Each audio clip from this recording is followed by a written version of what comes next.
Setelah melewati begitu banyak penderitaan, akhirnya gadis itu sampai di rumah. Semua rasa sedih dan bahagia yang selama ini terpendam seakan tercurah sekaligus. Air mata kebahagiaan memenuhi matanya saat ia hendak mengetuk pintu. Namun dari balik jendela ia mendengar ayahnya berkata kepada adik laki-lakinya bahwa hanya jika kakaknya meninggal, barulah ia bisa bersekolah. Sulin yang berada di luar merasa seolah disambar petir. Ia tak pernah menyangka bahwa selama berhari-hari ia menghilang. Orang tuanya ternyata sama sekali tidak benar-benar mencarinya. Sebaliknya, mereka justru sibuk menyiapkan tempat untuk putra mereka. Mereka ingin menghapus setiap jejak keberadaan. Ia tak percaya keluarganya bisa menyerahkannya begitu saja. Jadi, ia meringkuk di luar pintu dan tidur sepanjang malam. Baru ketika mendengar suara ibunya, Sulin dengan gugup berdiri. Ia bersembunyi di sudut dan diam-diam mengintip mereka. Melihat ketiganya begitu bahagia bersama, seolah-olah dirinya tak pernah ada. Saat berikutnya, sebuah mobil mewah berhenti di depan ayahnya. Dan orang yang keluar ternyata adalah musuh Sulin. Hatinya terasa sesak. Orang itu berjalan langsung menghampiri ayahnya dan menyerahkan setumpuk uang. Berusaha menyuapnya agar tidak melanjutkan masalah tersebut. Ayahnya berdiri terdiam dan ragu cukup lama. Namun pada akhirnya ia tetap mengulurkan tangan dan menerima uang itu.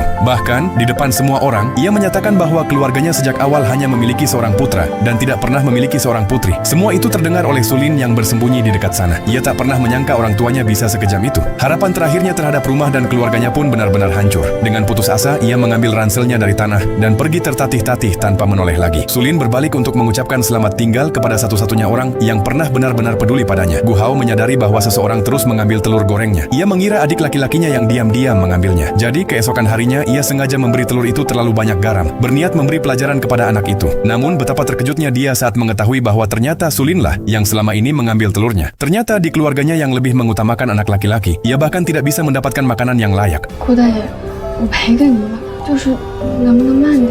不用你赔，以后你要是饿了，跟顾大爷说，我给你煎鸡蛋吃。 Sejak hari itu, Gu Hao selalu membuatkan satu telur goreng untuknya setiap hari. Sulin memberikan senyum penuh rasa terima kasih kepada satu-satunya orang yang pernah membantunya, lalu menghilang ke dalam gang. Di dapur, Gu Hao tiba-tiba melihat sosok Sulin sekilas. Namun ketika ia melihat keluar, jalanan itu sudah kosong. Sulin berjalan tanpa tujuan sepanjang hari. Kemudian, di dekat sebuah pipa drainase, ia bertemu kembali dengan pria tunawisma yang pernah menyelamatkannya. 不要家。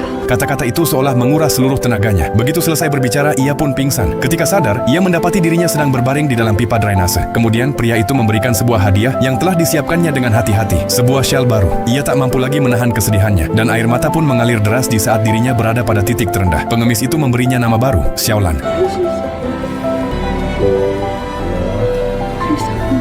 Kebaikan sederhana dari orang asing itu membuat Sulin merasakan kehangatan yang telah lama hilang. Untuk pertama kalinya di dalam kegelapan bawah tanah, ia pun mengambil buku catatannya, menghapus nama lamanya, dan mengucapkan selamat tinggal kepada masa lalu untuk selamanya.